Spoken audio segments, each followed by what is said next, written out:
with my colleague, my dear colleague here, Councilwoman Crystal Orietta. And I just wanted to just let people know we hear your cry. We have heard from so many of you all who have made it clear that your bills are unusually high. You've seen bills that you've never seen before.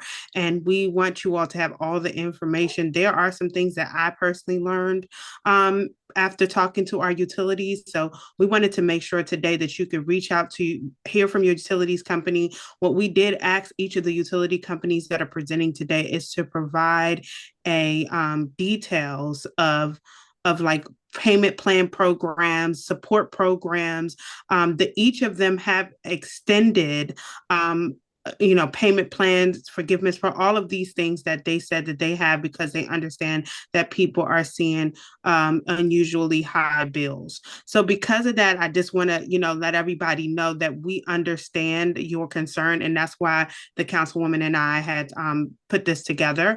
So I will turn it over to her, but we are not going to waste too much time with intros. We want to thank our state representatives for joining us and collaborating.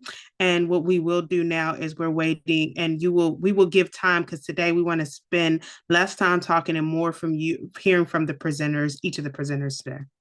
Thank you. Thank you, Councilmember Begay. Like she said, this is a town hall that we brought together because we heard you all loud and clear.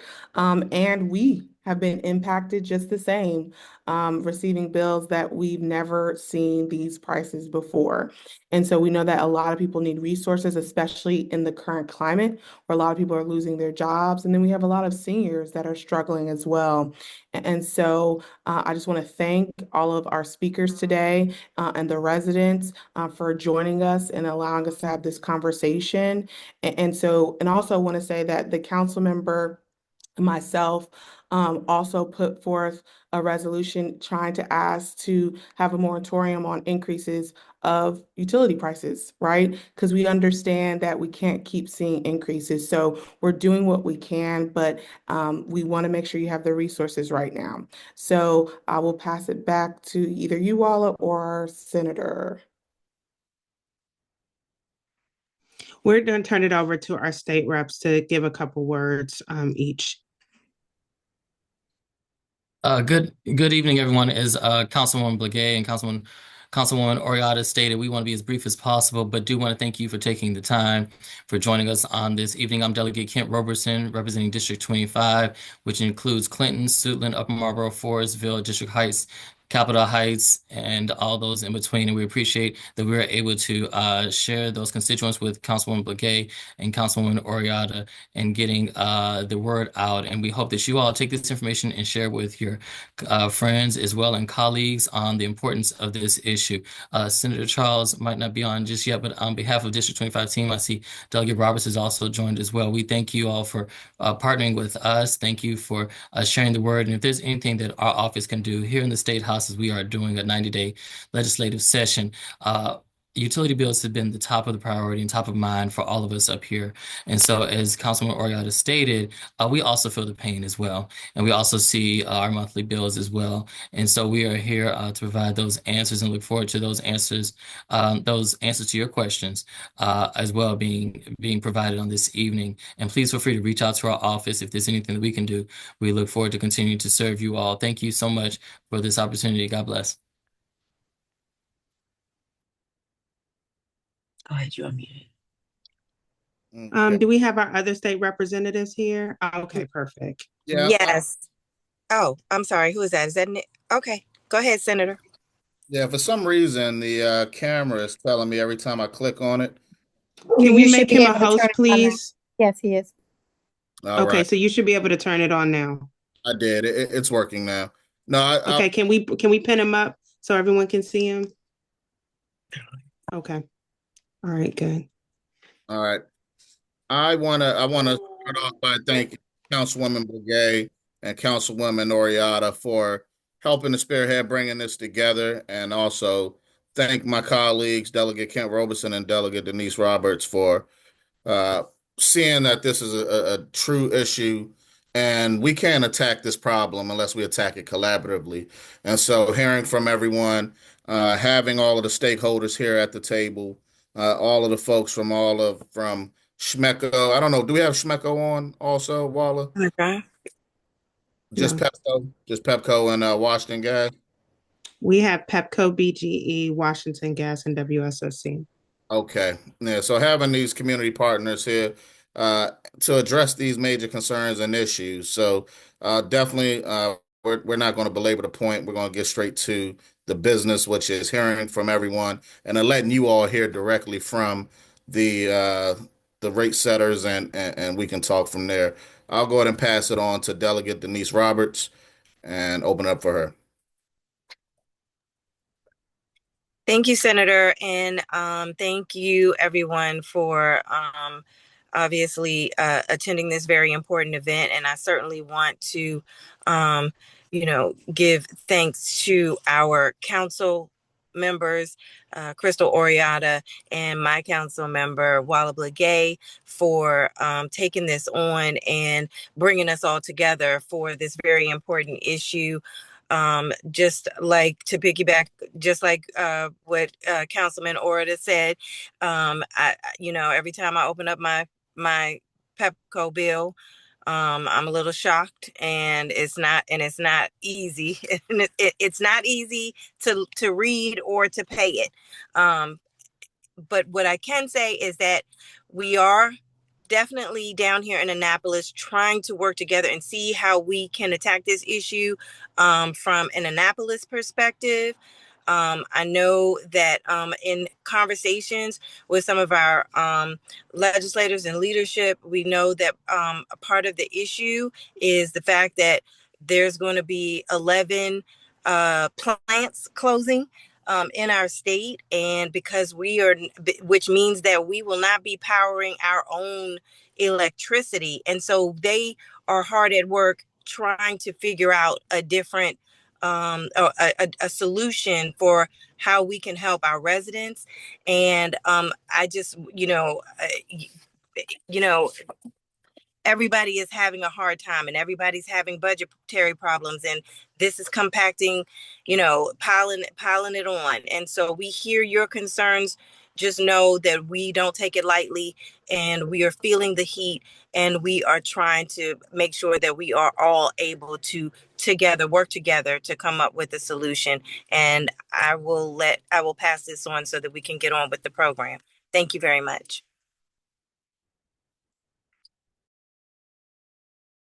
Okay, thank you all so much for your for that. And I would say that we are going to turn it over. So I'll turn it over to Devin. I think our first group will be the Office of the People's Council on. And I think They are. Yeah, thank you. Okay. So we're going to have them do a presentation. I just want to note to everyone, we added them so that people would understand why their bills are so high. So this is part of that opportunity. So thank you all so much. Right. And just so we're clear for everyone on board, please drop your questions in the Q&A. The chat will be enabled. Just give us a second. We're changing the settings. But if you have questions that you would like answered, we're actually use the Q&A function. Thank you. Good evening, everybody. My name is Julie Bell. I'm a deputy counsel at the Maryland Office of People's Counsel, and with me tonight is Brandy Nealand, our Director of Consumer Assistance. The Office of People's Counsel represents the interests of all natural gas and electric consumers before the Public Service Commission, including in the kinds of cases in which the Public Service Commission sets the rates at issue in the bills that you're getting now. We're very pleased to be here and thank the council representatives, Blegay and Oriata, for the invitation. I want to start with some brief background, then discuss the charges in your bill, what's driving rate increases, what you can do, and provide some links to resources. I'm starting here with a slide that shows why utilities have provided, or why utilities have government gifted monopolies. You can see in this picture from a long time ago in the city of Los Angeles that it involves two utilities competing on opposite sides of the street to bring electricity to customers in the same geographic area. Both are building poles, both are straining wires, both are having to pay for that to try to pursue customers in that area. When you pursue a limited number of customers in a particular area, it costs a lot, and you have to spread costs over that limited number of customers, pushing the bills for each customer up. So what governments have done across the country is decide that it's more cost effective to grant a monopoly to a utility to serve one geographic area. In exchange, that utility provides promises to provide service to everybody in that area, and it agrees to subject itself to regulation. In Maryland, the Public Service Commission is that regulator. It's a General Assembly created entity that regulates monopoly utilities. These are utilities that set distribution rates. They're distribution utilities. They don't generate power. So what we're talking about tonight is rates set by distribution utilities, and that means the utilities that deliver the energy to your door, the gas through their pipes, the electricity through the wires. And the cases are initiated by utilities. They file an application to the Public Service Commission and ask for an increase in rates. And that leads to a rate case, as we call it, that uses evidence and expert testimony and cross-examination, just like you might see in Law and Order, only considerably less exciting. It's all about the numbers in these cases. And utilities have to demonstrate that their proposed rates are just and reasonable and that their expenditures are prudent. So the goal of these rate cases is to end up with a cost of service and end up with a rate that includes only the utility's cost of delivering the energy to you, as well as profit to reimburse it for raising money from investors. So the commission does both of these things. It determines what the cost of service is, and it determines what the appropriate profit is to attract shareholders' investment in the utility. So utilities then try to maximize those profits. And the way they do that is counterintuitive. They do it by spending on infrastructure that they use in distributing the energy to you, such as pipes for gas and wires for electric. The more they build, the more they make. So how do they deliver? How do they pass those costs along to you? How does the cost of service and the profit end up in your bill? Well, there's two primary kinds of charges in your bill: delivery and supply. A supply charge is the cost of the electricity or gas itself, and it's just a pass-through for the utility. Utilities don't profit on that. They pass that cost through, and the prices fluctuate based on market conditions. The other primary charge is a delivery charge, and these are the charges that are determined in a utility rate case that the utility comes to the commission to ask for, and through them you pay the cost of service and that profit. And there are two flavors of delivery charges. And when I say delivery, that's a synonym for distribution. Delivery or distribution, it's the same thing. So a distribution rate is one flavor of delivery charge, and that is calculated based on how much gas or electricity you use. It's by volume, or volumetric, as it's known.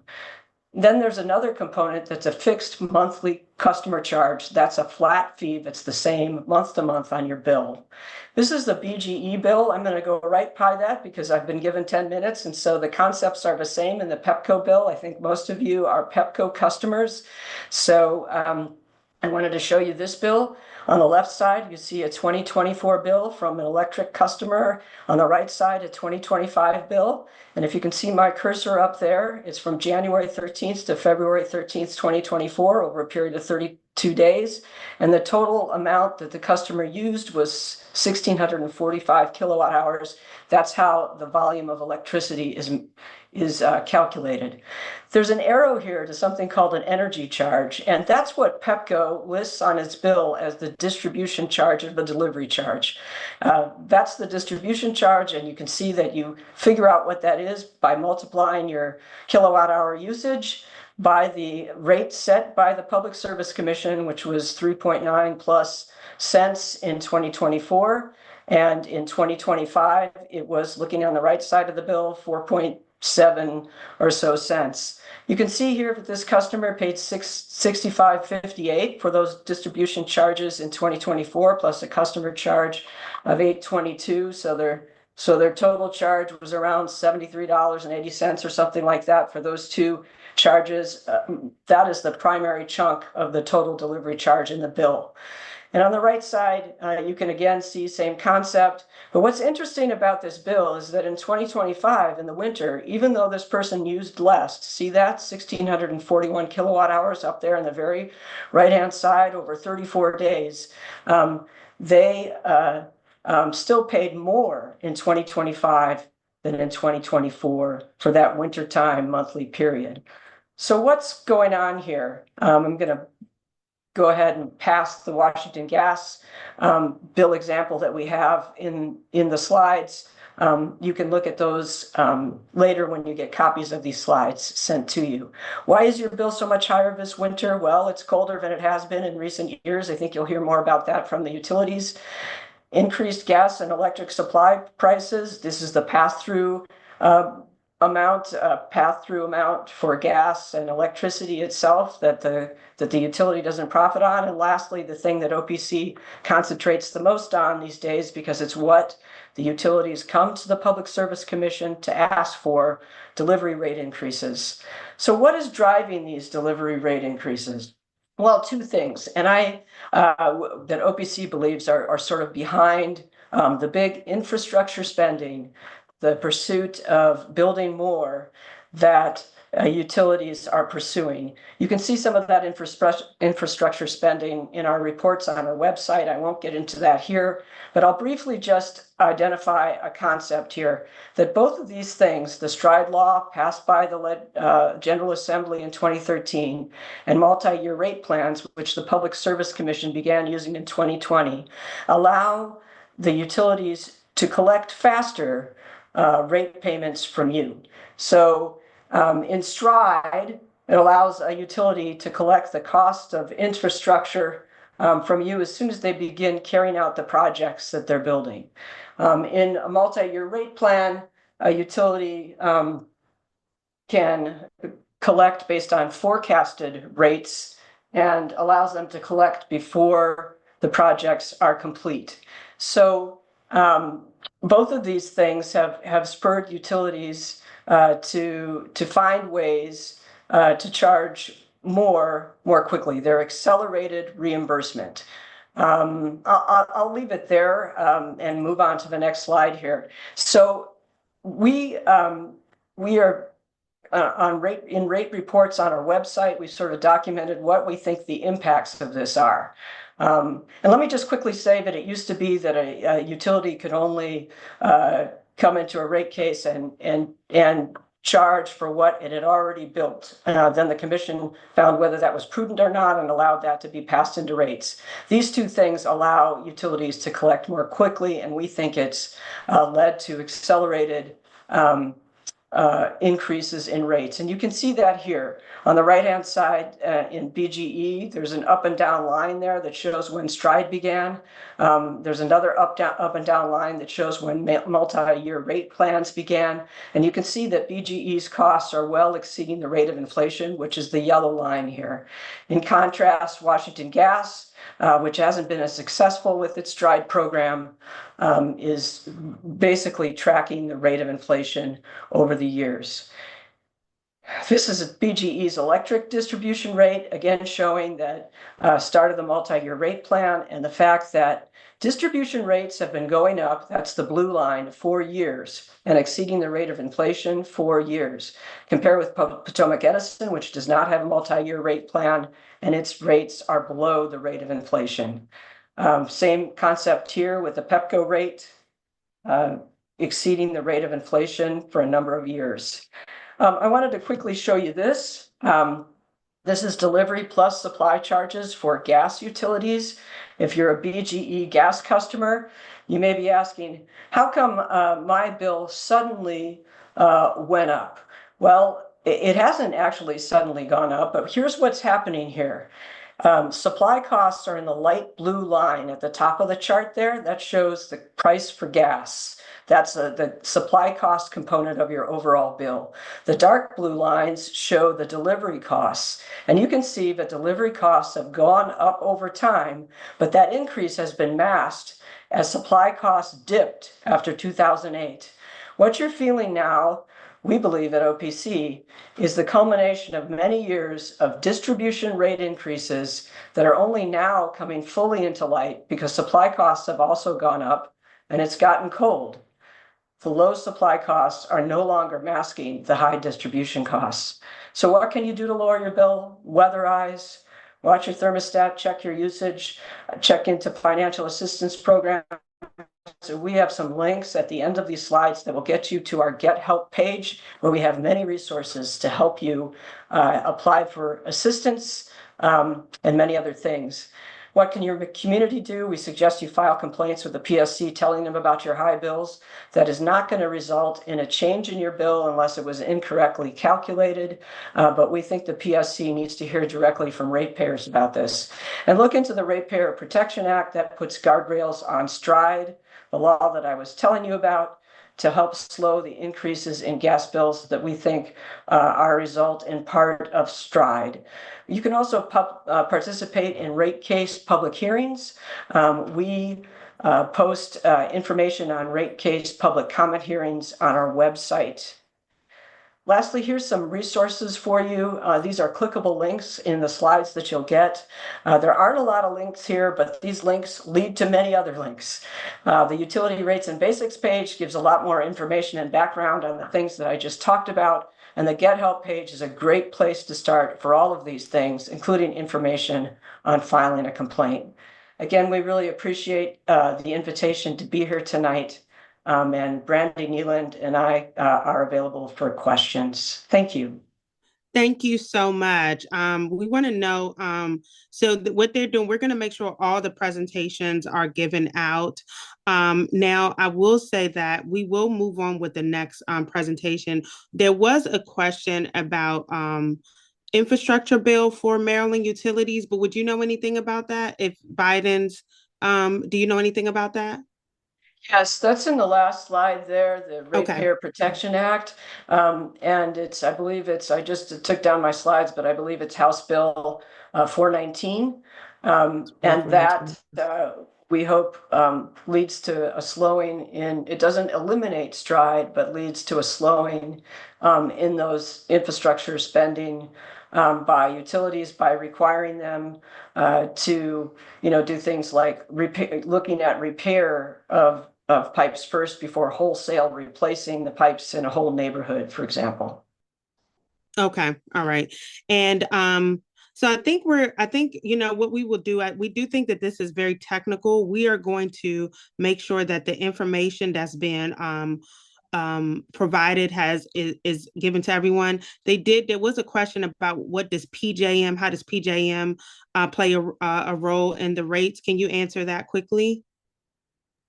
PJM is the regional transmission organization, and it brings rate increases requests to the Federal Energy Regulatory Commission. These are transmission rates, and so those transmission rates ultimately end up in your bill. But there is lots of information about PJM and what we think are some problems in the PJM market on the OPC website. If you go to our press releases and publications, you'll see information there giving you background on PJM, how it works, and what some of the problems in the market are. Okay. And one last question I want to make sure everyone understands. When the Public Service Commission approves a rate increase, is there anything that what do they have to consider? Just making sure people understand that what it takes for the actual approval of the rate increase. Well, they're very lengthy litigated cases over many days and actually months before the Public Service Commission and our larger companies. And the companies actually have to submit all sorts of information about what they're building, what they're spending, and why. We have experts that review those filings, as do the Public Service Commission's technical staff and others. And we put expert testimony on about why we think they don't deserve that much money. And the utilities put expert testimony on stating why they believe they do. And the Public Service Commission then tries to make does make a determination about what it thinks based on all that evidence, hundreds and hundreds of pages of evidence, thousands of lines of projects. Ultimately, the commission decides what it thinks a just and reasonable rate is. Okay. Thank you. Councilmember Blegay, can I ask one question? Yeah, just I think so I can, yeah, for you. Thank you. Just want to understand, because you talked about the shift of like how at one point it wasn't allowed to like forecast, for example, or charge before a project was finished. What was the change that allowed that, and what would need to change it back? So two things that we highlighted in our slides and very briefly went by, but one was the 2013 law known as STRIDE that the legislature passed. That law allows accelerated reimbursement for gas infrastructure projects. And so there's a process before the Public Service Commission. Utilities propose projects, the Public Service Commission makes an initial determination about whether it thinks they're reasonable. And then once it does that, the utilities can immediately charge a surcharge in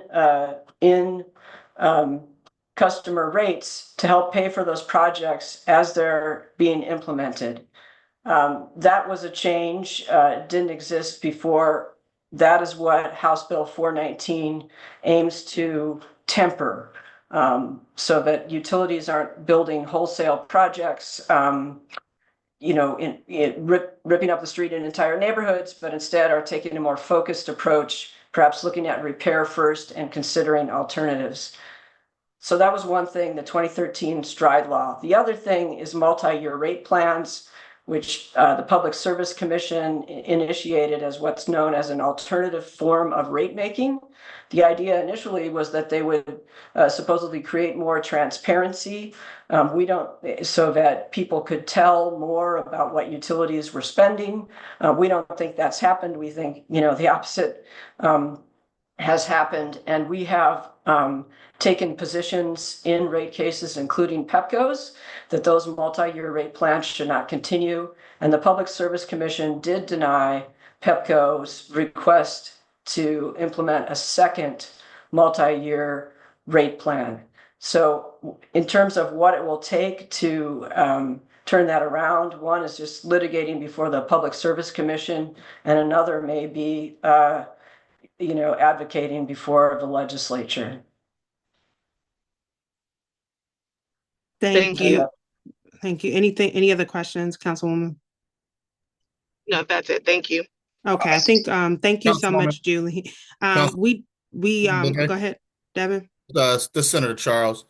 Okay. I just wanted to piggyback off of what Julie just mentioned about advocating to the legislature, since we are here, and I want you to expound more so that the folks can understand when you tell them to advocate, what some of the things that they can do with us.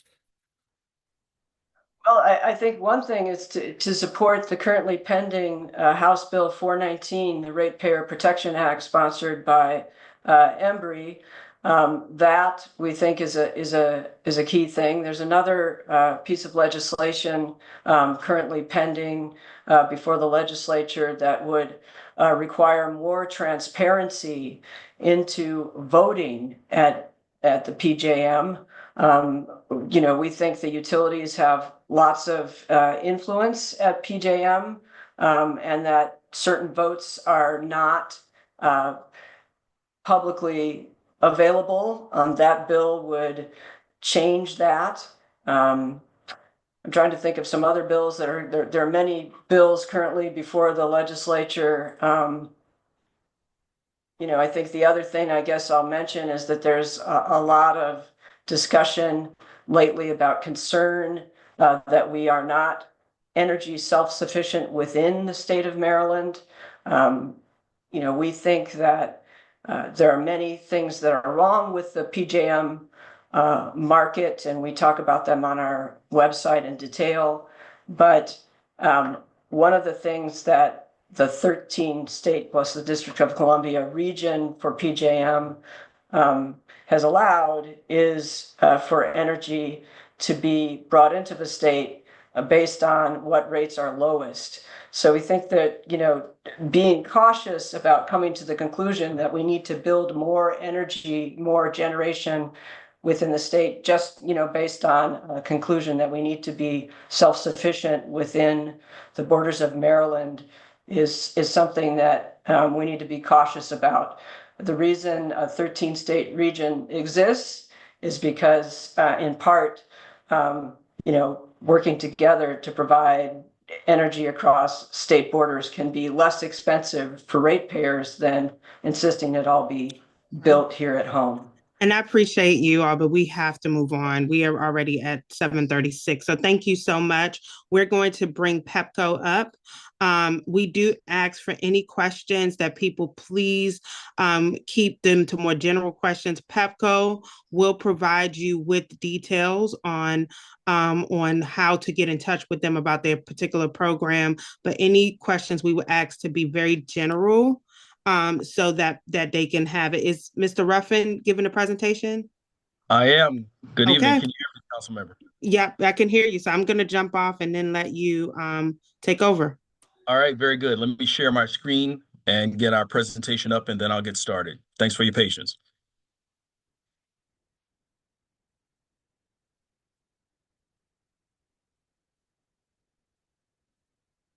Pardon me. Let's get that shared.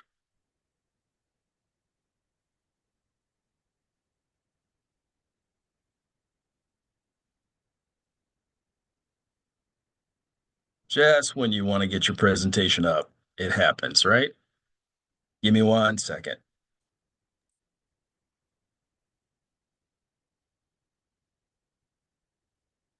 We see your PowerPoint now. You can just start the slide deck. Okay, wonderful. I didn't see it on the screen. So, all right, let me share it. Let me start from the beginning here. All right. You can see my presentation, correct? Yes, you can push from beginning in the top left of your screen, and it'll start your slide deck. All right, wonderful. Thank you for your patience, everyone. Good evening. First of all, good evening. I'm Tony Ruffin. I'm the External Affairs Manager for Pepco, serving Prince George's County as my territory. I'm joined tonight by my colleague from BG&E, Miss Danielle Gooden. We tonight have a joint presentation that we'd like to share with you. First, a couple of things before we begin. I appreciate the expansive presentation that OPC gave. I think they really framed some of the challenges that we have in Maryland, both politically and also with PJM and also with the supply of power. Our presentation does touch on some of the aspects of that, and we're going to get into that. I'll give you a Pepco overview, and then my colleague at BG&E will give you BG&E's perspective. So who we are. This slide is very simple, and I'm not going to read all the numbers. You can see these numbers, but a couple of things I wanted to focus on for the fact that over the years, and I've been with the company now for almost 16 years, and I've seen rapid improvement, and our customers have told us that there's been rapid improvement on the reliability of service, and that's extremely important. And you'll see in the figure to the left that we've had a 57% decrease in outages over the past decade. Why that's important is that our customers expect their power to be on, and in order to do that, they expect that Pepco and BG&E and all of the utilities, we do our part. Also want to talk about how we support our customers, not just financially. You'll see the figure in the middle, the $40 million in financial assistance that we've secured over just in 2024 alone. That's important, but also because this issue has really resonated with our communities, and we understand we're not just listening, we're also embedded in the communities. Council Member Blegay mentioned last week we attended an event, a public event that she she spearheaded, and we were able to not just talk about this issue, but to also bring resources to the community. And the feedback we received from the community was extremely positive about that. And I'll get into a little bit more of that as we move forward in the presentation. And on the last column about building stronger communities, I want to just point out that, again, we live and work in the communities that we serve. So what's affecting you also affects us as well. And you see that we've had 11,000 volunteer hours of service by our employees just in 2024 alone. BG&E, and my colleague will talk more about BG&E later in the presentation, but you'll see that BG&E has over 1.3 million electric customers and 700,000 gas customers. And our joint efforts, we're all a part of the Exelon family of companies. Our joint efforts, we work in tandem to try to make sure that we're providing that top quality service that our customers come to expect. So we understand that right now there's discomfort, and I'm going to get into that with showing some of the numbers on the Pepco side. And again, my colleague will follow me and talk about BG&E's perspective. Before we do, I just want to highlight something that we think is super important, that we would love your help in resonating to our communities, and the fact that our Exelon Foundation has STEM academies both for boys and girls. These academies, we have an academy coming up this summer in late July into early August. It's an excellent opportunity for our county students, 10th and 11th grade boys and girls, to really spend a week really focusing on learning through our academies and our SMEs and our experts that we bring in about the field of energy in all aspects. We're asking for your support because the deadline for application is April the 1st, and we really would love for you guys to take that out to your communities. And I also want to point out in one of the bullets that by being a part of these academies, the students will be eligible to apply for full tuition scholarships to college, both 2-year and 4-year institutions. And we think that's extremely impactful to young development in our county. So the current bill impacts. OPC really talked about some of the facets of the bill, both on the electric side and the gas side. But I want to highlight a couple of factors that have perhaps driven bills higher in this time period during the first quarter of 2025. If you look at this slide, you'll see that based on a 10-year comparison, if we look at 2014 and 2015 versus 2024 and 2025, you'll see that this has been deemed by many weather experts as one of the coldest periods we've had in a decade. And of course, that has affected usage. You'll see we've experienced a 15% increase in electricity usage across the board in our area. And my next slide is going to actually give you a breakdown of from November through January as to what that weather temperature, that impact has been to your bill. If you look at this slide, you'll see that because of that cold temperature drop from November to January, your systems have been running a lot more. It takes a lot more of your system's energy and power to keep your homes at the levels that you are most comfortable with. Our data has shown that we've seen 117% more increase in your systems running. Sorry, I was pausing to see the question in the chat. Can you see my slides? Don't worry, we'll handle that. Just focus. Okay. Don't worry about it. No worries. Okay, so in the next slide, again, just wanting to break down month by month the impacts that you've been feeling. So if you look at this slide and you look at November of 2024, you'll see that it was an unseasonably cold, warm month in November. Average temperatures are about 60 degrees. 1 month later, the temperature dropped exponentially, became extremely cold, average temperature above 40 degrees. You move to January of 2025, even colder, with the average temperature being roughly about 32 degrees. That drop matters because if you are, for example, wanting to keep your home or heat your home to a certain comfort level, let's say 68 to 70 degrees, and your system and it's 32 degrees or below outside, your system's working that much harder to keep your home that warm. And that's part of what you've been experiencing. Also been some additional cost drivers that I want to highlight here, and OPC certainly touched on sort of the difference in supply increases and monthly surcharges on your bill. You'll see to the right, you'll also talk. There's also a demarcation about a bill that was passed by the Maryland General Assembly, and I think OPC touched on that.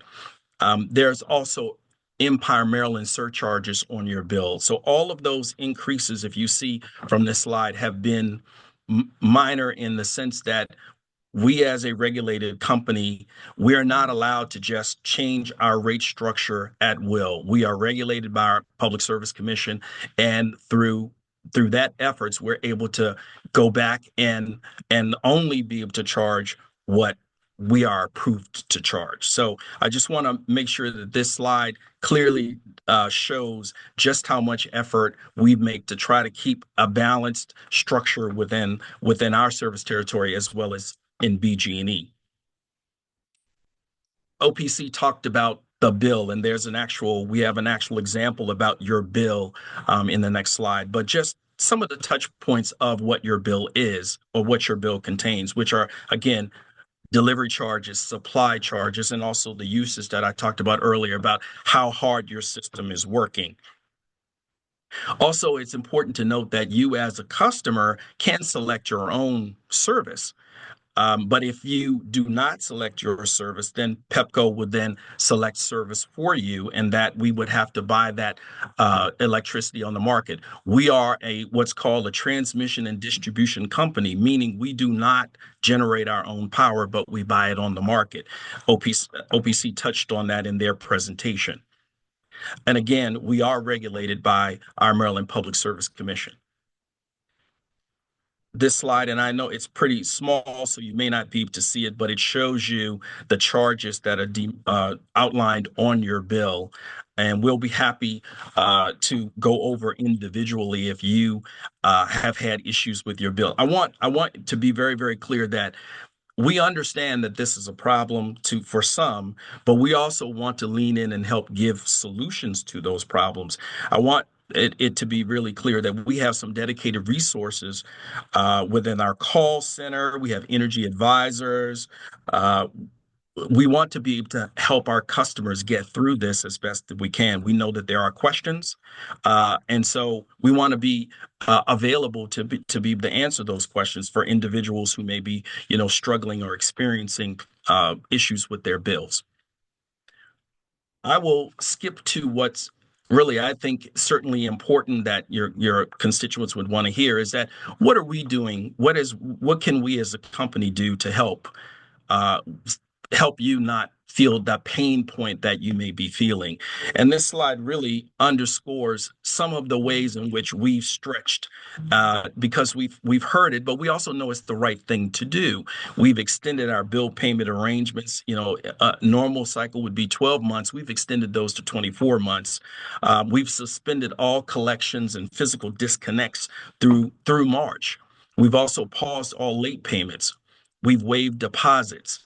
There are also year-round programs that our customers can get access to, and we'll be more than happy to share that with the council member's office and also the state office, so that our customers get that information, information like budget billing or extended payment dates to support the individual customer needs. Also on our website, to the right, the screenshot on the right, you'll see we have an assistance finder tool that can help customers identify potential resources.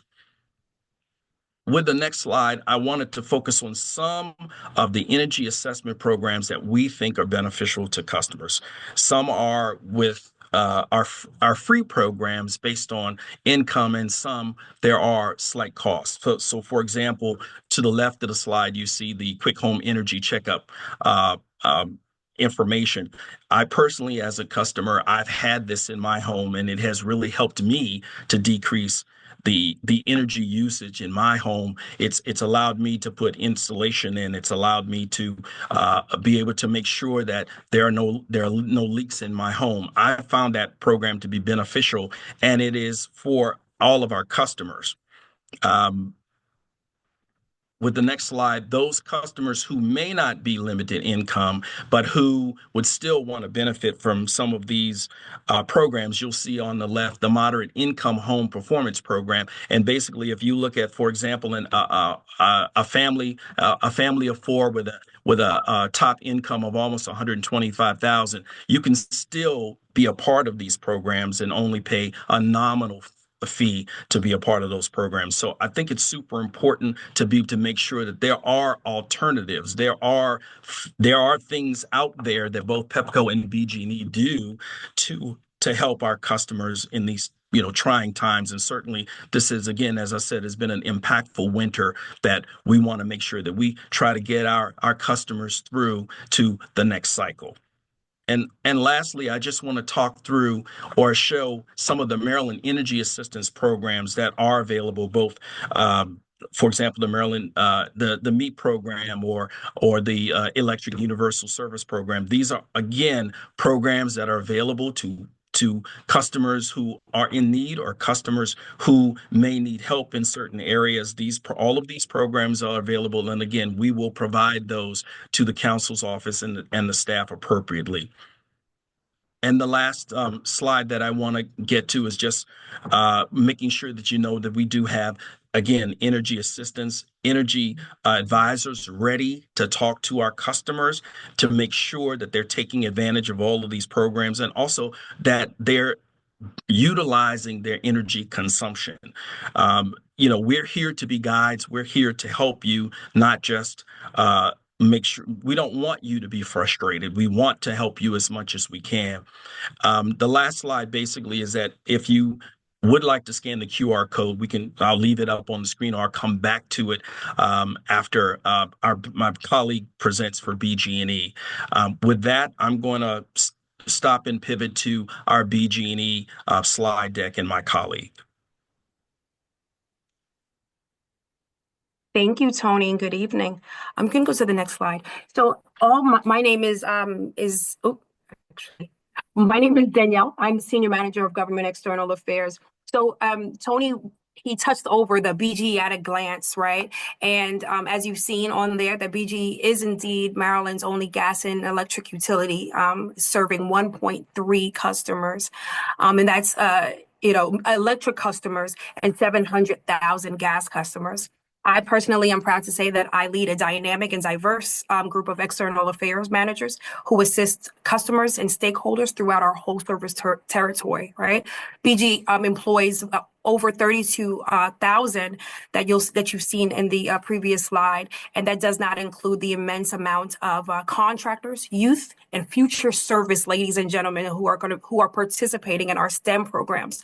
Over the last 3 months, BG has scheduled over 70 community meetings across our service territory, and we continue to add more.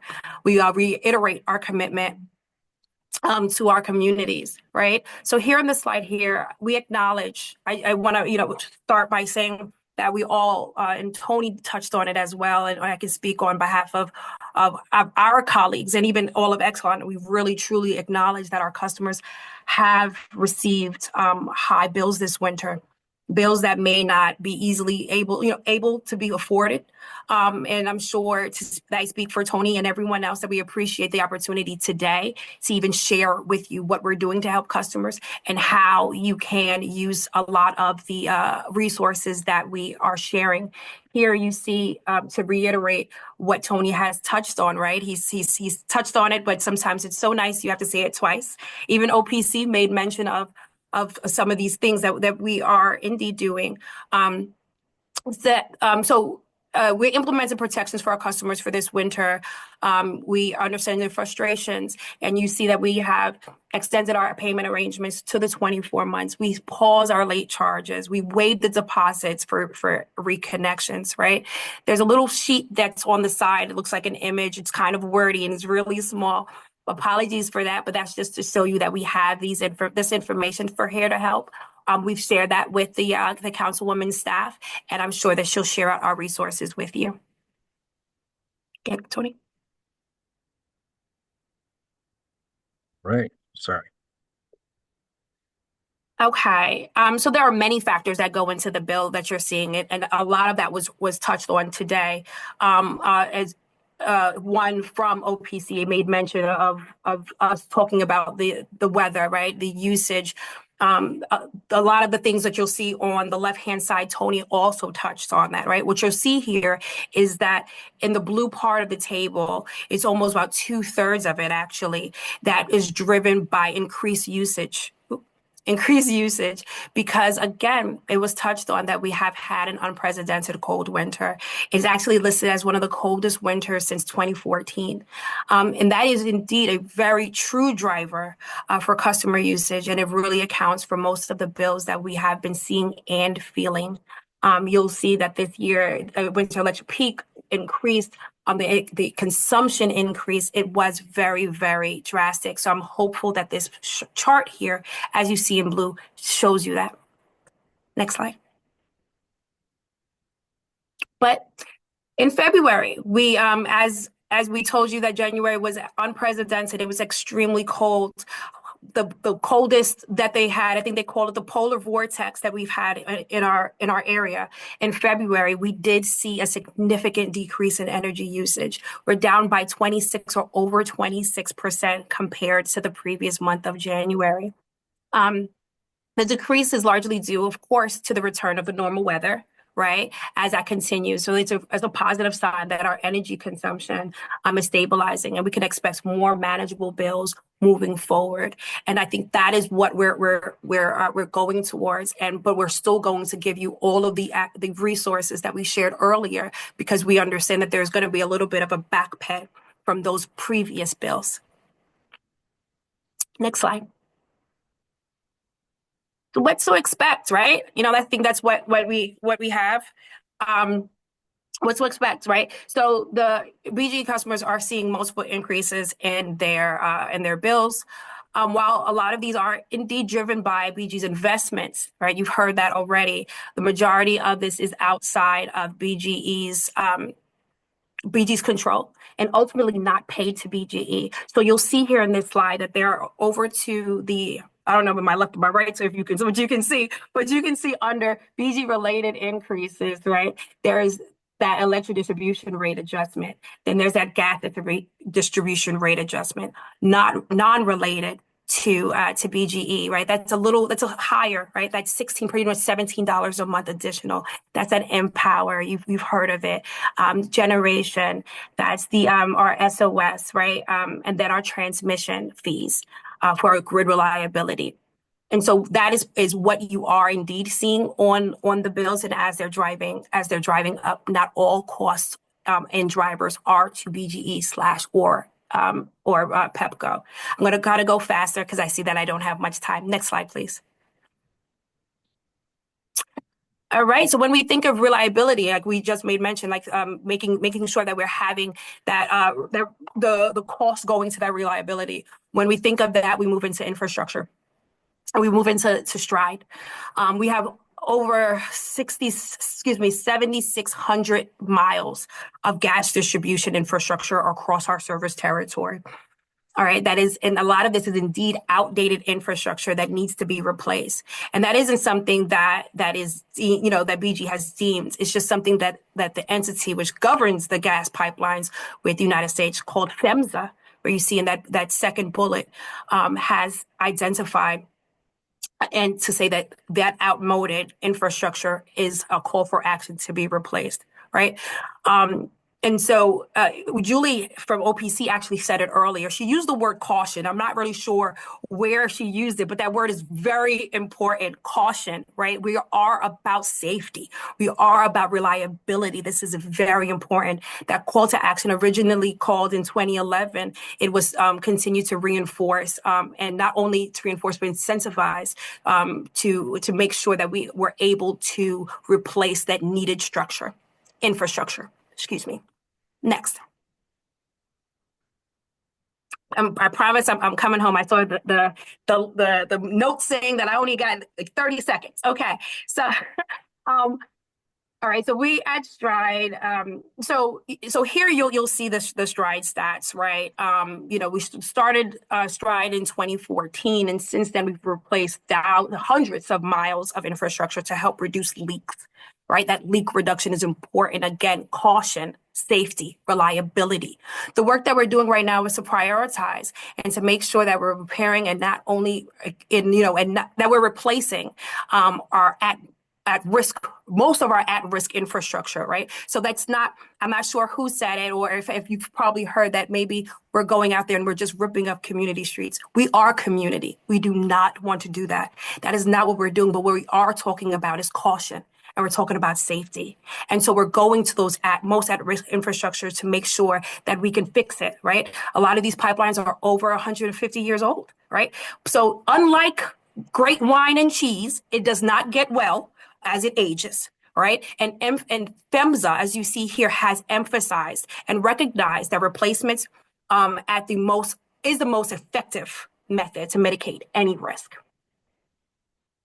Next slide. I just want to give you a time check, Danielle. We're out of time. Is all right. I'm at my last. Here we are with where to help. A lot of that slide was exactly what Tony has shared with you.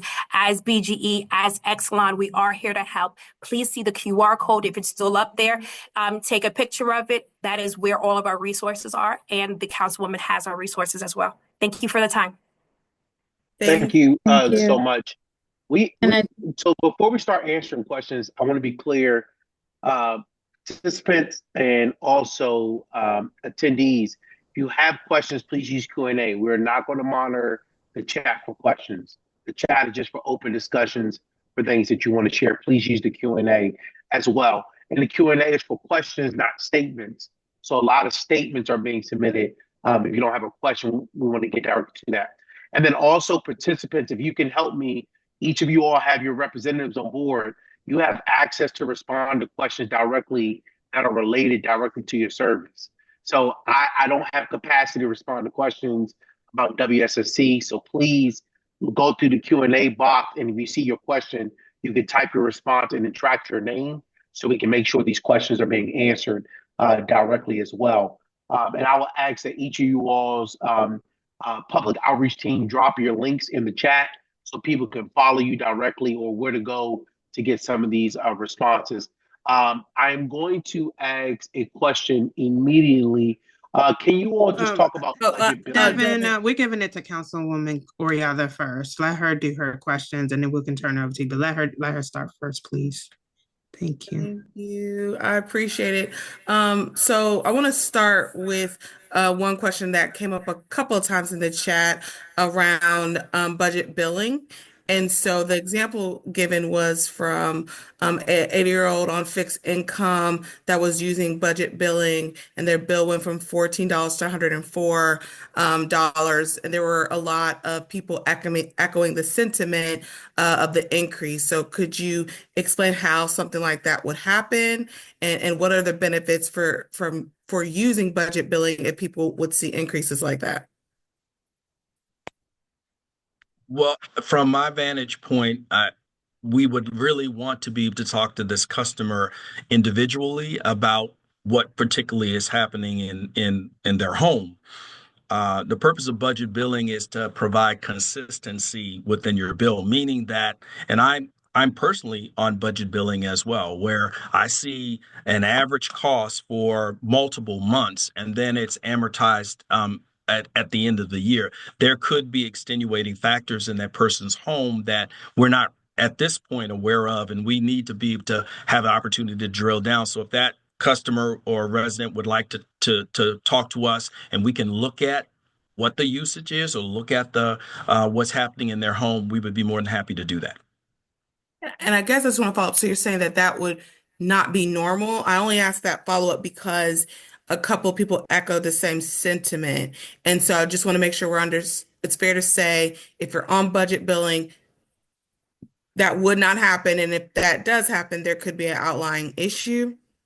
I think that there could be extenuating circumstances. Again, I'm personally on budget billing, and so I know what it has done in my home. And prior to budget billing, I did see the fluctuations up and down if in my own home. Danielle, I don't know if you have seen anything or have any other comments relative to budget billing on the BG&E side.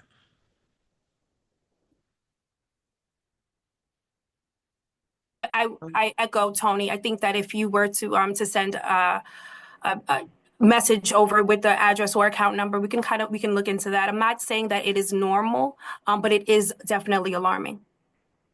Thank you. Another question was just trying to better understand the resources available. Some people, I guess, feel from the question that when they look at resources available, that their utilities have to be cut off or on the verge of being cut off to actually qualify. And so could you just speak to the resources you have available to assist people that might not be if their utilities are being cut off? Well, I think for the in the initial part of the presentation, we talked about the available resources that we would be happy to share with particular customers. We are not disconnecting residents at this point. And we've been very upfront about that. So if there's again an individual customer that feels that they are in danger or that they want more guidance about how they can interface with Pepco or BG&E, again, we are more than happy to connect with that customer individually. We talked about our energy advisors that are available to the customer, so we'd be happy to follow up with that person. Thank you. There was a question around a 5% increase earlier this year.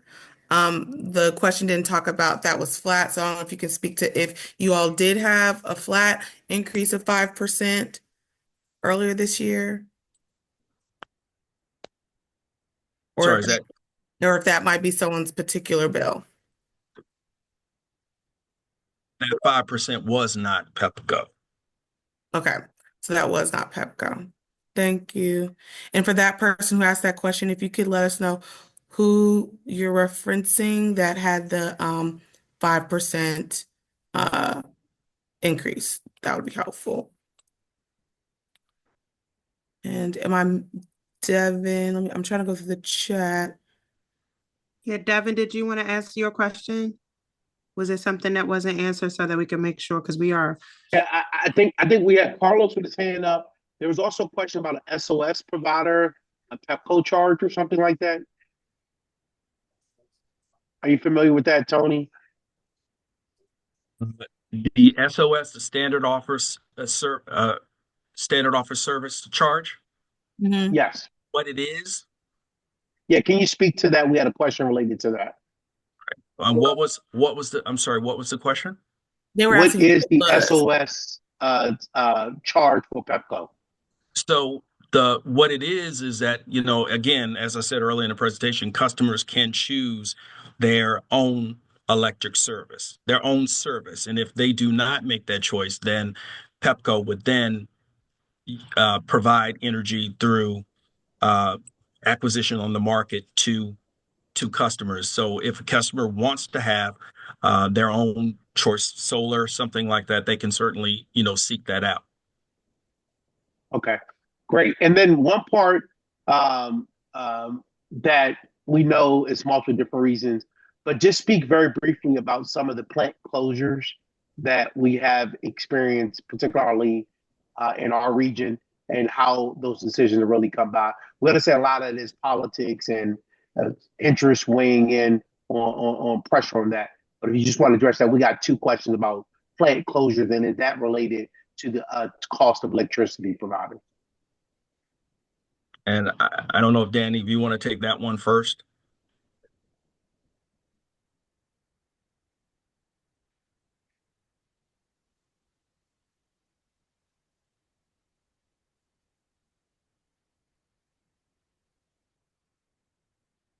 Okay. Can we get a response, because we got to move on? So can you respond? Tony, if you're not able to respond, you're muted. Then you're muted if you're trying to talk. Again, as I mentioned earlier in the presentation, Pepco in particular is a transmission and distribution company, which means we do not generate any power. We don't own generation. I think OPC touched on sort of power plants are going offline. I know that BG&E and Pepco and one of our other sister utilities were working on a scale project called the Brandon Shores Project because that power plant is going offline, and we as utilities under Exelon have to come up with ways to provide the power that our customers still need, regardless of the power plants. I think OPC touched on the political aspects of Maryland not producing enough generation, and so that's something that I know is in the talk in the legislation as well. Can you hear me? Yeah, we can hear you. I can hear you. I'm sorry. It kept saying my internet connection was unstable and I couldn't unmute. But Tony, you're absolutely right. I'm so sorry. Yes, the Brandon Shores power plant that Tony made mention initially set to close at the end of I believe this year as part of Maryland's efforts for transition away from coal. So that situation is highlighting a lot of the challenges of transitioning from the clean energy while maintaining our grid reliability. So I'm not sure, the large number. I think someone made a mention about a multiple amount of plants that are going to be closed, but definitely that Brandon Shore power plant. That closure, especially with the PJM interconnection, as the grid operator is proposing to kind of keep it open until at least 2028. However, we are seeing that the Brandon Shores power plant, is indeed looking to close. Okay. However, we are trying to renegotiate. I believe FERC is my colleague is letting me know that FERC has renegotiated to keep it open until the transmission work can be completed, which, as I said, for 2028, many of our customers are seeing a lot of that strife and a lot of that burden of that transmission across even our more northern territory of that project. Thank you so much. I think we're running out of time. There's one question. I think the councilwoman tried to touch on it, but I'm gonna actually push a little bit on this. So some of the people here are seeing bills they've never seen before, like over $1,000. And even with budget billing, it's unaffordable. Is there any forgiveness opportunities or sort of allowing someone to reset in this case, since we are seeing the highest bills that everyone has ever seen? Can both of you answer that? Because, and I will say the reason why the budget billing issue came up is that some people are saying that the budget billing fluctuates if you have a high couple months with high bills each month. It can fluctuate. So we've heard multiple complaints, both the councilwoman and I. So I will say, I understand you have budget billing. I understand that you are not cutting people off for right now. But if you have someone that simply says, look, regardless of what the budget billing is, I simply cannot pay this. What are the options there? And we'll start with Pepco. So thank you, council member. We talked about early in the presentation about the extended payment plans. Again, our default had been 12 months, but we've since shifted. Right, but that's a payment plan. I'm not asking about that. I'm asking about, we get that you're extending the payment plan, but I'm saying if somebody who has a fixed income is seeing the highest bill that they've ever seen in their lives, and they simply says, I cannot pay it, regardless of whatever plan. I can't even do, if I have got 1,000 bills for the last 2 months, I can't even do that. Is there any options of, do you all look at income based or anything to help someone during the roughest time? Right. And we want to point out that we do have partners. Again, I mentioned the energy advisors, and I also mentioned that there's other programs that could help support them. But we have partners that, for example, in Prince George's County, Missions of Love Charity is one of them, the United Way. There are organizations that have dollars dedicated to helping those who might need some extra support with their utility bills or energy bills. And again, we'll be more than happy to get that information to your office and Councilmember Oriada's office as needed. And I just want to piggyback off of what Councilmember Blegay is saying, because I think, and this might be something for us and the delegation to have a conversation with at a later date, because the issue we're seeing is that we don't really have enough resources to subsidize these costs, right? Not as a government, not the nonprofit sector. And for residents, it's hard for them to understand because for them, nothing's changed. You know, if they're in a household with one person or two people and the household has stayed the same, the usage to them has stayed the same. The only thing that has changed is how much they're being charged for the exact same service, right? And so, like the example we gave earlier, especially individuals on fixed income, there is no place else to get that money. So a plan doesn't work for them. And then if the resources run out, then you know, we're hitting a place where the real issue is regulating the cost. That's how I feel, right? I can't speak for everyone on the call. But I just think that I think that's what Councilmember Blegay is getting at. And it's okay if the answer right now is that doesn't exist. I think that just creates a space for us to have continued conversation. But we do want you to know, and we in both Danny and I have said this, that there are resources available. For example, I know that there are dollars through the Maryland Office of Home Energy Programs. There are millions of dollars available for customers to tap into. We want to help guide them to those resources because, again, we understand that this is impactful time. And we do not want our customers to be both frustrated and confused. And so we want to be able to guide them to the resources that might be able to help them.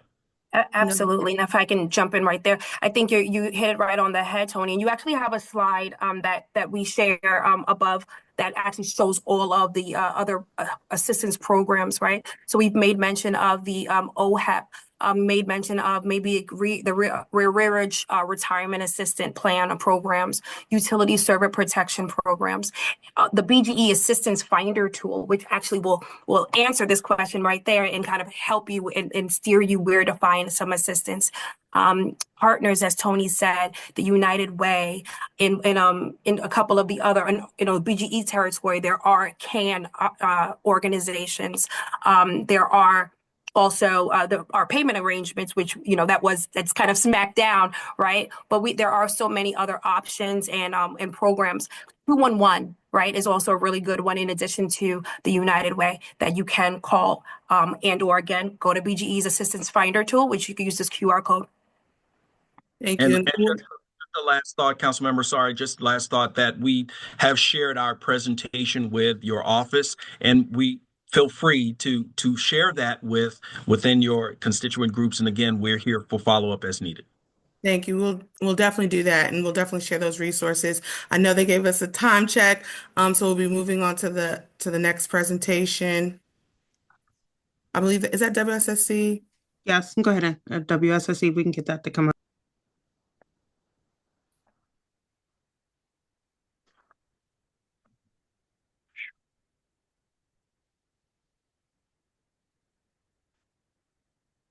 Well, good evening, everyone. Can we pin up WSSC, please? Have we done that so they can share their screen? It's already been done, Councilwoman. Okay. All right.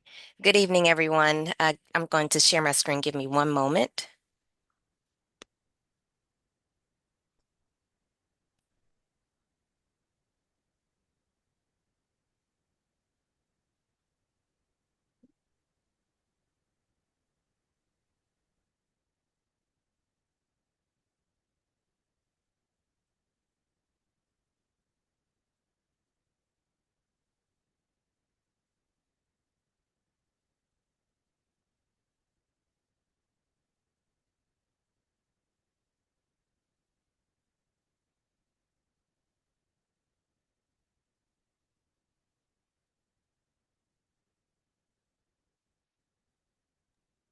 Can everyone see my screen? Yes, thank you. Okay, thank you so much. Good evening, everyone. My name is Karen Cheeks. I am the Customer Engagement Specialist with WSSC Water, and I will be speaking about our financial assistance programs. And I will also be joined by Letitia Carolina Powell, our Budget Division Manager. She will go over our budget process. And just wanted to say very quickly, just wanted to say thank you to Council Members Wala Blegay as well as Crystal Oriata. We really appreciate the opportunity to be able to share this information with your constituents.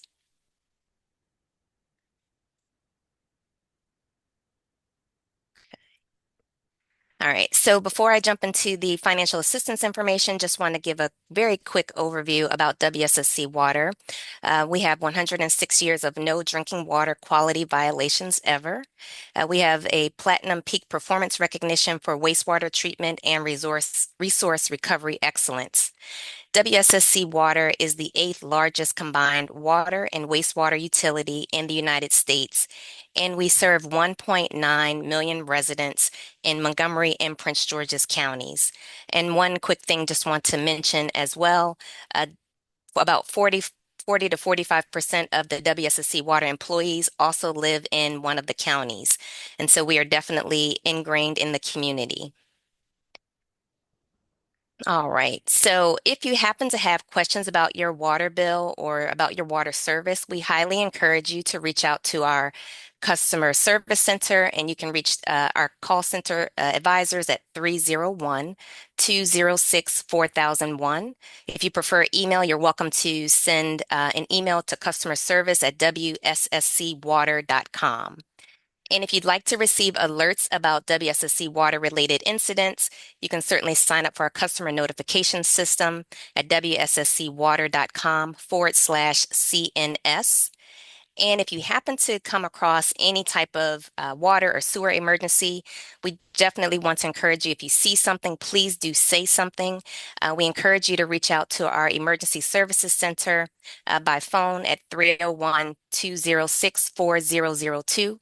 Please know that our Emergency Service Center is available 24 hours a day, 7 days a week.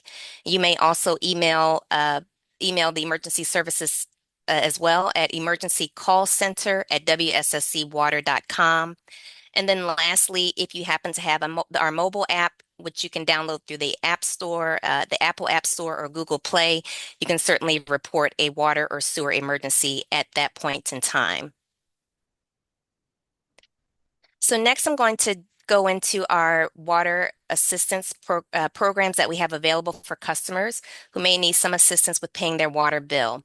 All of these programs are available on our website, which you can see at wsscwater.com/assistance.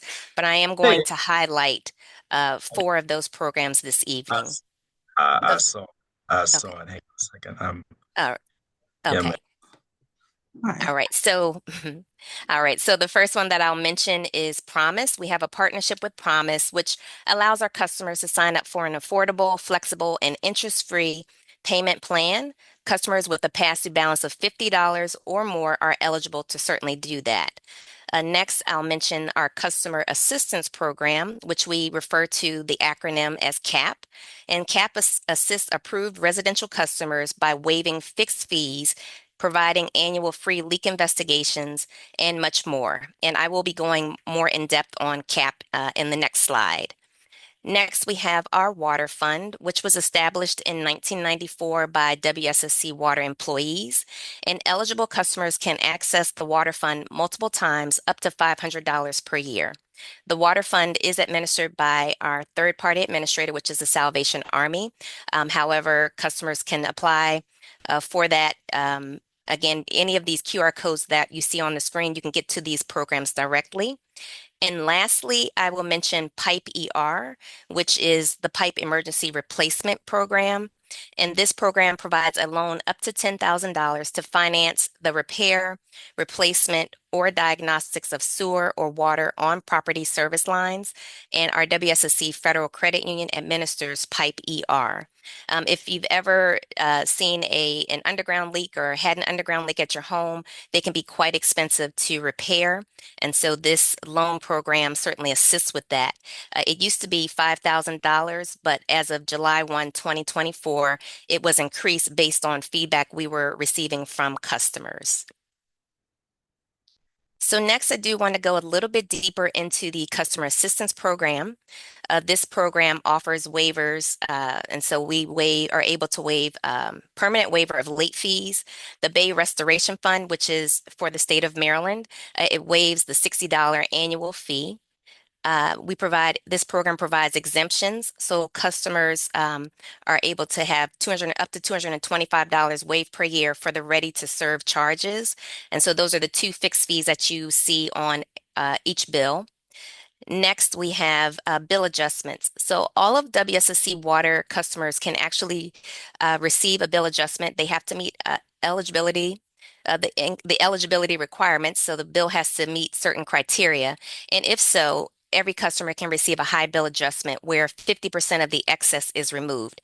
However, customers who are enrolled in the CAP program, if they happen to have a high bill and the bill meets the criteria, we can remove 100% of the excess water and sewer charges for up to 2 billing cycles. And this adjustment can be applied once every 3 years.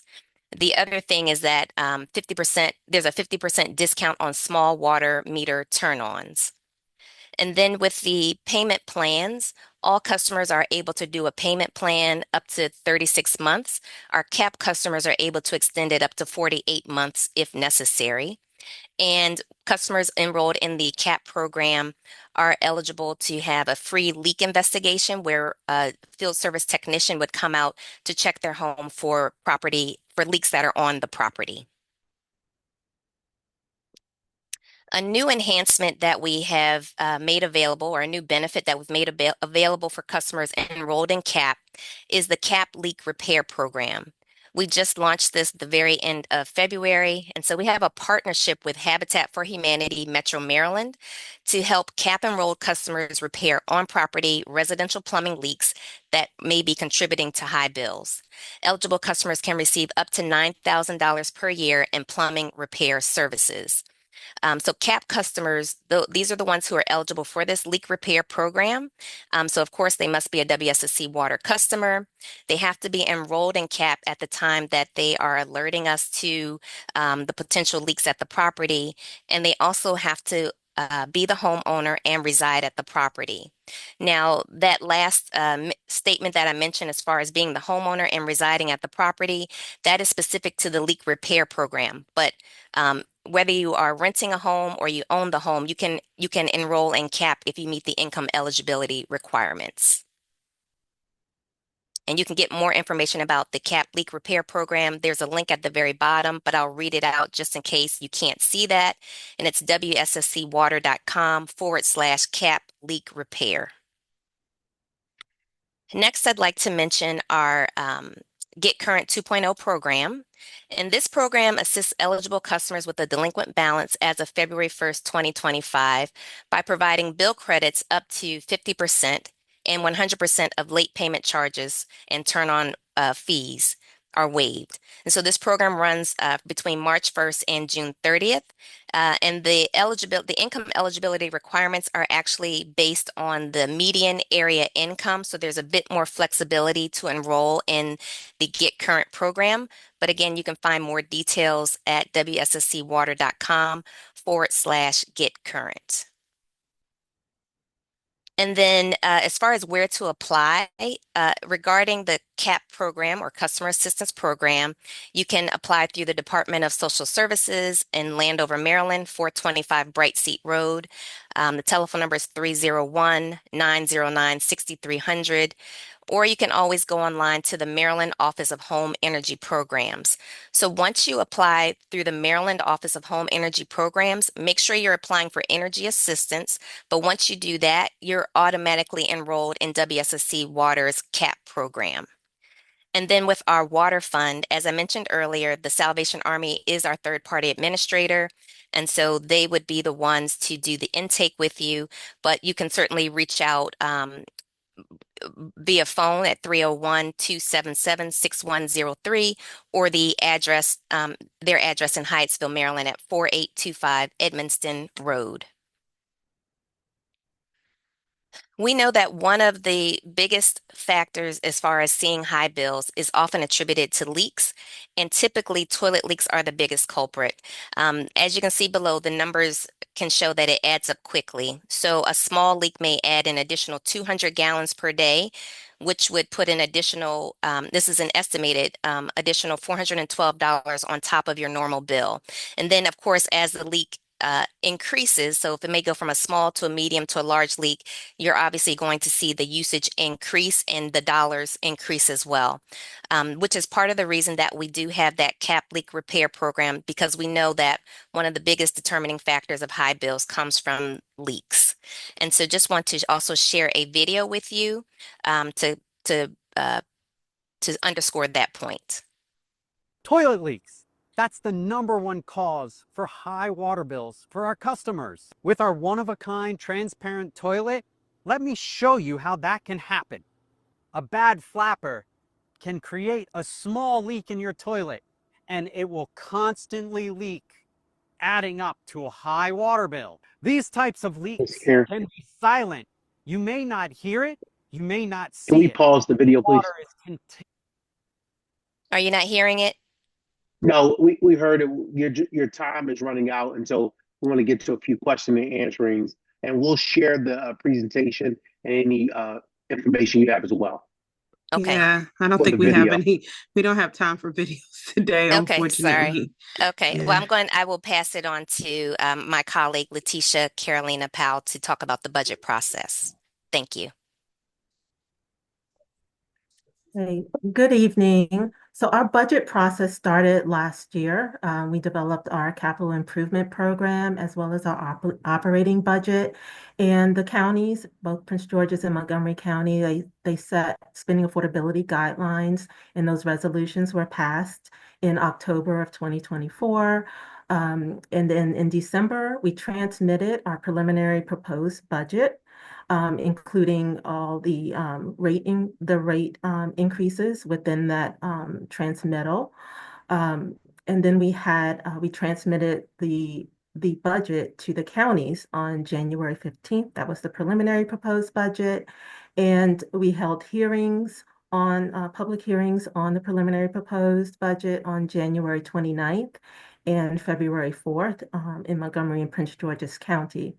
If you are interested in learning more about what is actually in the budget and what's driving some of the cost increases, the public hearings were recorded, and you can go to our website, wsscwater.com/FIN for finance.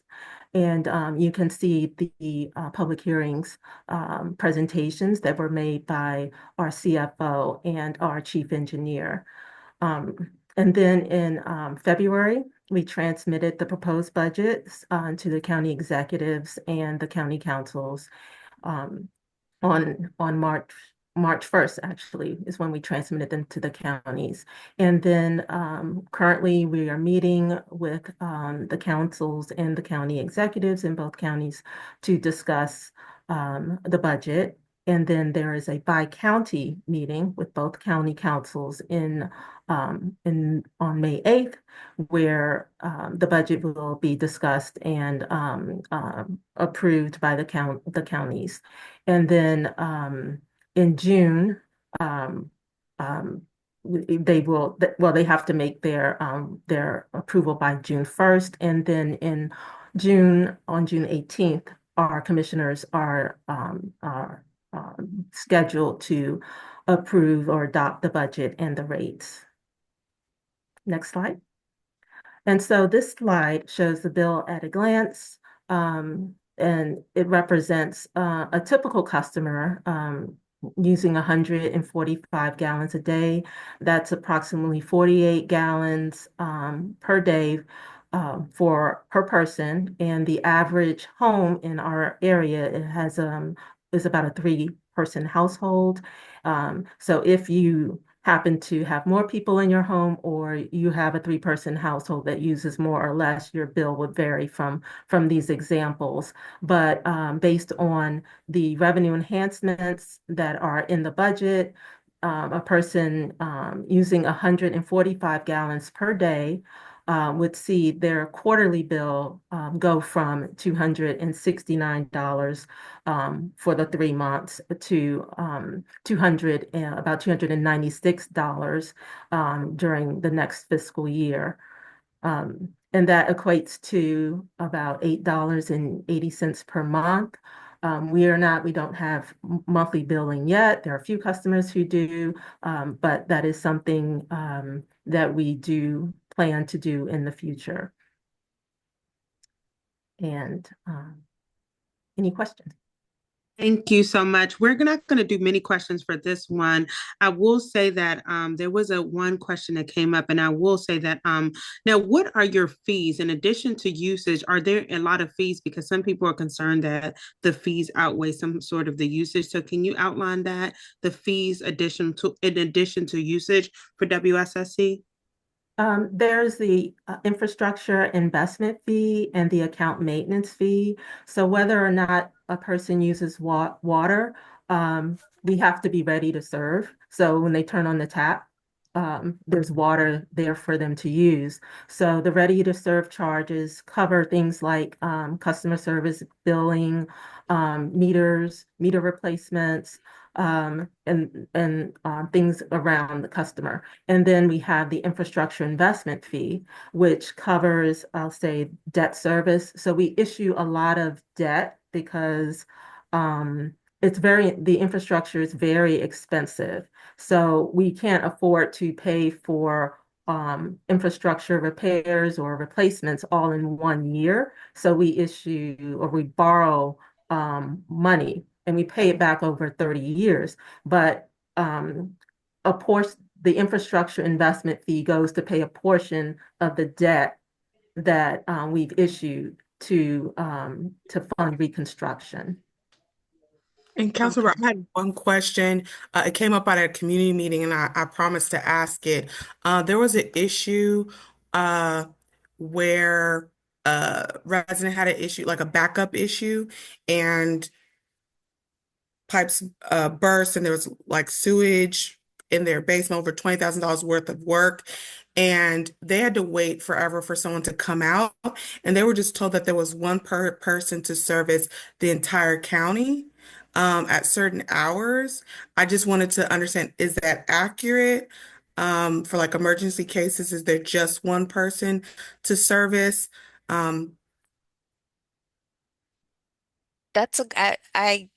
We have some other colleagues on, so I would invite them to answer that question. I don't know if they're referring to a customer service, a customer advocate, which we have 2 advocates per county, but our emergency services team, which is where they would be calling in an instance like that, they would be the ones who would dispatch someone. As far as the numbers, that I can't speak to just yet, but we can certainly get that if someone from WSSC is not able to, who's on the call, can't speak to that, but we can get that information. Please do. And I think if it's a low number, I can speak probably for myself and Councilmember Gay. We just want to make sure that we have the proper amount of people to address those issues. And the second part of the question was monitoring leakage, because when the person came out, they said it was months and months of backup of people like throwing grease and flushing it down the toilet. So just curious about the proactive checking. Like, is there a system to also, one, monitor leaks, large leaks as they happen, or is there proactive monitoring to prevent backups? So with leaks, typically we're looking at the usage on a bill. And right now, majority of our customers are billed quarterly. But you can certainly, if you have a meter inside your home, you can always provide a reading to us if you have concerns about that, so we can see where your usage is. As far as backups, that's something we'll have to follow up with you on. Thank you. Thank you so much. And we're going to move on to Washington Gas. I do want to ask a last question. If people are seeing, I've seen an increase of water main breaks and things like that. How do they easily report that? Like, can we just end with that and make sure you all put that in the chat for everyone to see? Because we've seen an increase of that. I know in my district, there's a lot of water main breaks that seem to be happening. Absolutely. We'll definitely put that in the chat. It does go to our emergency services crew, though. So we'll put that in the chat. There's a number, an email, as well as the mobile app that we mentioned, but we'll drop that in the chat for you all. All right, thank you so much. Now we're going to bring up Washington Gas. Thank you all so much for being patient. I know some people were ready to, we're starting to see our drop off, and we were supposed to be over by now. So we are asking now if Washington Gas can come up. And so that's our last presentation for tonight. Good evening, right. everyone. Thank Good you evening. to the delegation for having me this evening. My name is Dominique Branch, and I am the outreach lead for Prince George's County, or for the state of Maryland, really, with Washington Gas, and I've been with the company for 23 years. I have a my presentation is not that long, but can you all see my screen? Oh, No, can you share it? yep, I had shared and didn't hit share.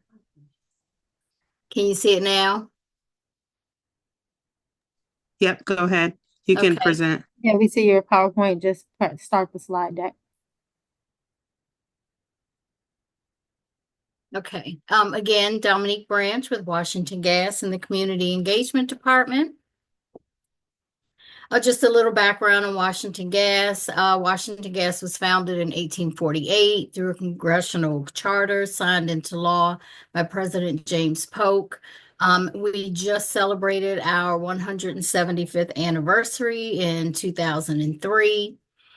Today, Washington Gas provides safe, reliable energy to more than 1.2 million customers across our territory, which is the District of Columbia, Maryland, and Virginia. The company has been providing energy to residents, commercial, and industrial customers for over 175 years. Washington Gas currently provides energy to nearly 500,000 residents and businesses across the state of Maryland. Safety is our number one priority.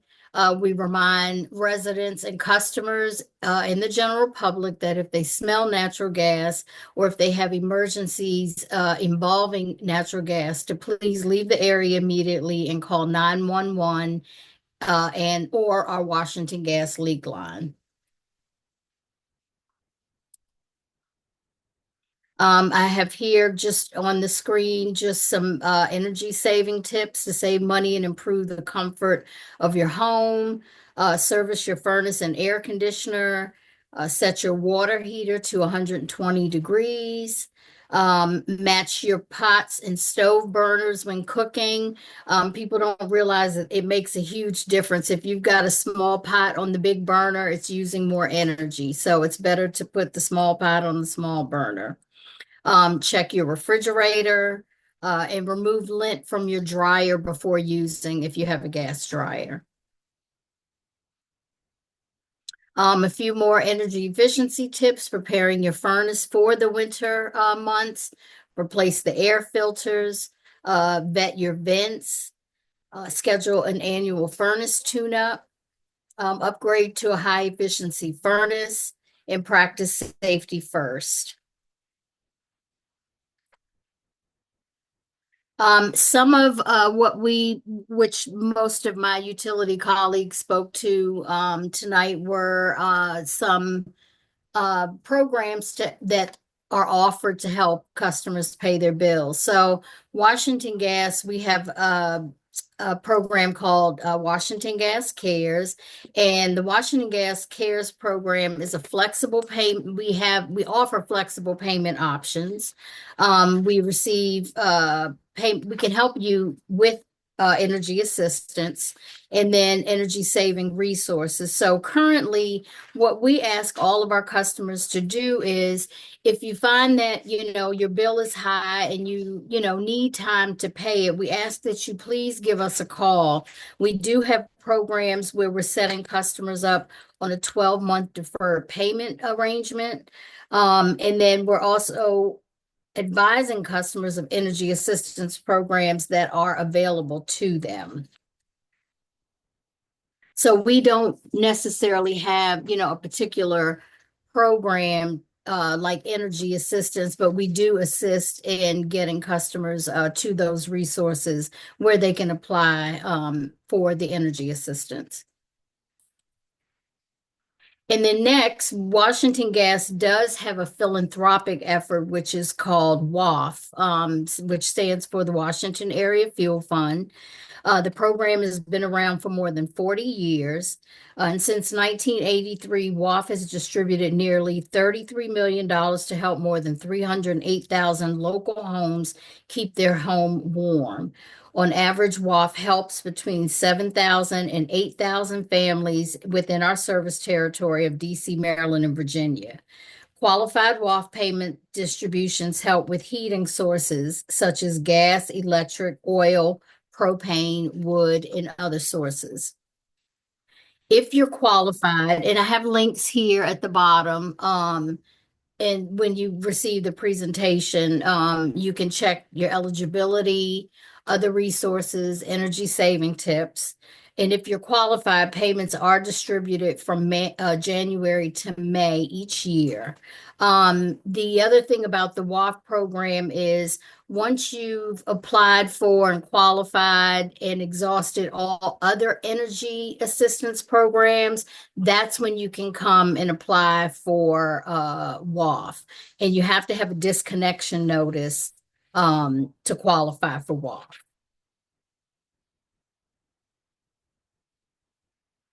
Washington Gas also has a mobile app. So the information here is the link where you can download the app. It's an easy way. You don't have to go online. We just introduced the app a couple years ago, so we were a little behind. And most of the other utilities had an app, but we do now have an app, which makes it a lot easier to view and pay your bill. And then here's some other information. Years ago, Washington Gas had where you were able to pay your bill in cash at certain providers, and we did bring that back a few years ago. So you now can pay your bill in cash at 7-Eleven, CVS, Ace Cash Express, Family Dollar, and Casey's. And some additional customer support options and payment information. Thank you so much. I think we're good. Councilwoman Orietta, do you have anything? I think we can start to close out, but do you have anything, any questions? No. Okay. Thank you so much for this. We just want to let everyone know we're appreciative of the utility companies coming out to give information. We're just not going to do any follow-up questions because we're a little bit over time. We would ask that you put all your information in the chat. And I just want to let everyone know we do have the information of everyone that signed up, so we will send the information out. I want to thank everyone for coming on. We're sorry for those who got the link late today. We do apologize on that. And I would say from my office, I do apologize. We realized that there was some technical issues that the information did not get to everyone. But we did stream this and we will be sending the video of it.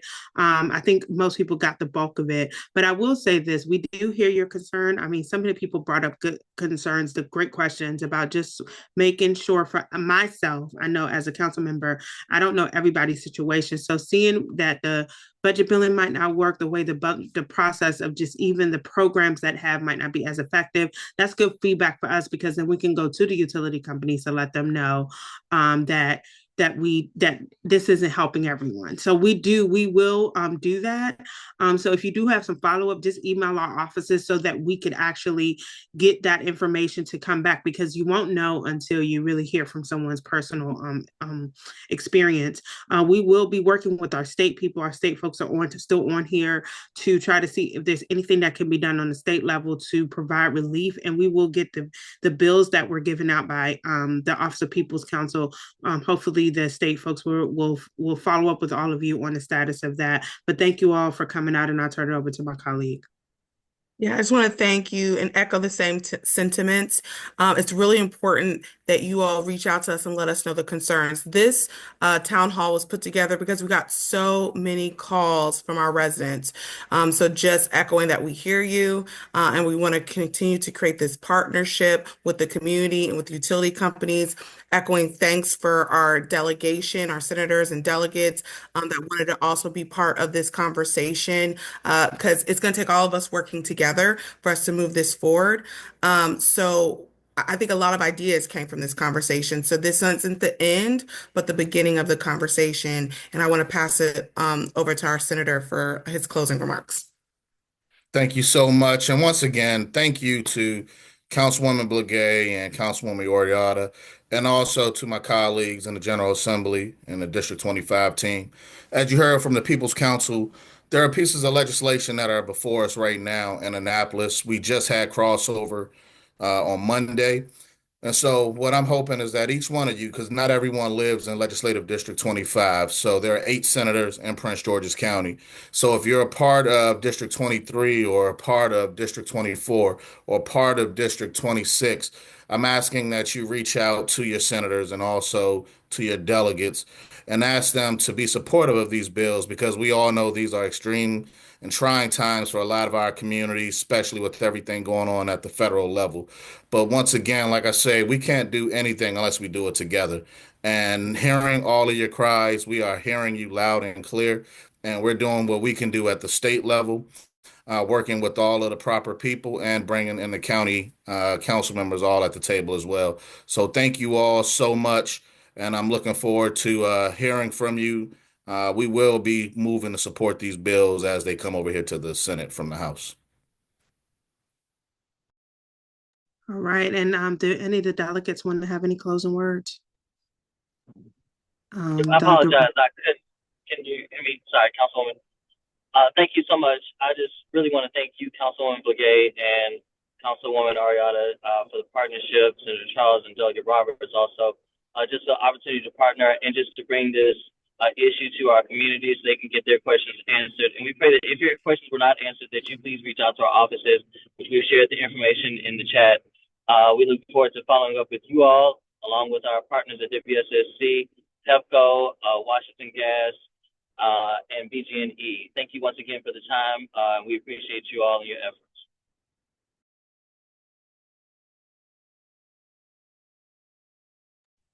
Okay, and Delegate Roberts, is she still on? All right. Well, thank you all so much. We will post the link of the video from this, and we appreciate you all coming out. Thank you so much. Thank you. Good night. Good night.